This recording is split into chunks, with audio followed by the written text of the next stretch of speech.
Hello guys, আজকে আমি আপনাদেরকে দেখাবো চিজ পাস্তার রেসিপি। এই যে দেখতে পাচ্ছেন, চিজের কারণে এটি কিন্তু অনেক ইয়ামি আর টেস্টি হয়েছে। এর জন্য আমি মুরগির মাংস আগেই রান্না করে রেখেছি। এরপর প্যানে কিছুটা দুধ নিয়ে জাল করে দুধটাকে ঘন করতে হবে। তার ভিতর কিছুটা অরগ্যানো মিক্স করেছি।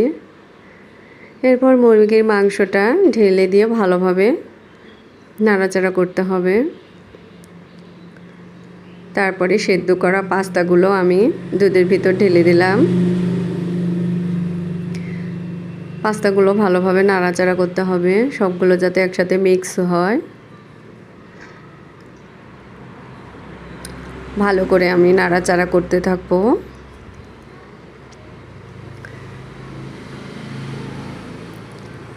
এরপর আমি আগেই কিছু চিজের টুকরা করে রেখেছি।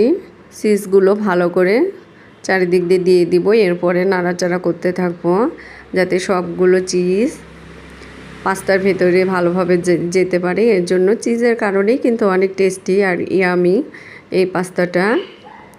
আপনারা বাসায় ট্রাই করতে পারেন। এই তো রেডি আমাদের পাস্তা।